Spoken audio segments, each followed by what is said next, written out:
Football ചരിത്രത്തിൽ ഒരുപാട് free കിക്കുകൾ നമ്മൾ കണ്ടിട്ടുണ്ട്. ഡേവിഡ് ബെക്കാമും റൊണാൾഡോയും മെസ്സിയും ഒക്കെ മനോഹരമായി പന്ത് വലയിലെത്തിക്കുന്നത് നമ്മൾ ശ്വാസമടക്കി പിടിച്ച് കണ്ടിട്ടുണ്ട്. എന്നാൽ 1997 ജൂൺ 3 ഫ്രാൻസിനെതിരെ ബ്രസീലിൻ്റെ ആ ചെറിയ മനുഷ്യൻ ഇടതുകാലിൽ വെടിയുണ്ട് ഒളിപ്പിച്ച് വെച്ച റോബർട്ടോ കാർലോസ് എടുത്ത ഒരു ഫ്രീ കിക്ക് ഉണ്ട്. അതിനെ വെറും ഒരു ഗോളെന്ന് വിളിച്ചാൽ പോരാ, അതൊരു ഫിസിക്സിനെ വെല്ലുവിളിച്ച അത്ഭുതമാണ്.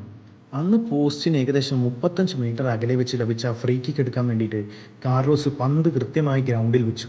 എന്നിട്ട് സാധാരണ കളിക്കാർ ചെയ്യുന്നതിനേക്കാൾ 9-10 വാര പുറകോട്ട് നടന്നു മാറി. ആ സമയം സ്റ്റേഡിയം മുഴുവൻ നിശബ്ദമായി. നെഞ്ചിടിപ്പോടെ ലോകം നോക്കി നിൽക്കെ ദീർഘമായ ഒരു ശ്വാസമെടുത്ത് കാർലോസ് ബോളിനടുത്തേക്ക് പാഞ്ഞെടുത്തു. തൻ്റെ ഇടതുകാലിൻ്റെ പുറംഭാഗം കൊണ്ട് പന്തിൻ്റെ വലതുവശത്തേക്ക് ആഞ്ഞൊരടി. മണിക്കൂറിൽ 137 കിലോമീറ്റർ വേഗതയിൽ പാഞ്ഞ പന്ത് പോസ്റ്റിനു നേരെ അല്ലായിരുന്നു പോയത്, മറിച്ച് പോസ്റ്റിന് വലതുഭാഗത്ത് നിൽക്കുന്ന ഗോൾ ബോൾസിന് നേരെയാണ് ആ പന്ത് പോയത്. എന്നാൽ ആ പന്ത് ഗാലറിയിലേക്കാണ് പോകുന്നതെന്ന് ഉറപ്പിച്ച ഫ്രഞ്ച് പ്രതിരോധ നിരക്കാരും ഒരടി പോലും അനങ്ങാത്ത ഗോൾ കീപ്പർ ഫാബിയൻ ബർത്തീസും വെറുതെ നോക്കി നിന്നു. എന്നാൽ അവിടെയാണ് ആ മഹാത്ഭുതം സംഭവിച്ചത്.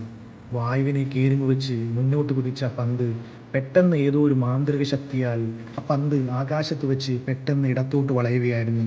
എന്താണ് സംഭവിക്കുന്നതെന്ന് ഗോൾ കീപ്പർക്ക് മനസ്സിലാവുന്നതിന് മുമ്പേ ആ പന്ത് വലയിൽ വീണിരുന്നു. ശാസ്ത്രം ഇതിനെ മാഗ്നസ് പ്രഭാവം എന്നൊക്കെ വിശേഷിപ്പിച്ചെങ്കിലും ഫുട്ബോൾ പ്രേമികൾക്ക് അതൊരു ശാസ്ത്രമായിരുന്നില്ല. അത് ദൈവത്തിൻ്റെ ഒപ്പിട്ട ശുദ്ധമായ ബ്രസീലിയൻ മാന്ത്രികതയായിരുന്നു. ഇന്നും ലോകം എത്ര ഫ്രീ കിക്കുകൾ കണ്ടാലും ഒരേ സ്വരത്തിൽ പറയും, റോബർട്ടോ കാർലോസിൻ്റെ ആ ഒരു ഇമ്പോസിബിൾ കിക്ക് ചരിത്രത്തിൽ ഒന്നേ ഉള്ളൂ. അത് കണ്ട് കോരിത്തരിച്ച ലോകത്തിന് മുന്നിൽ ഇനി മറ്റൊന്നുണ്ടാവുകയുമില്ല.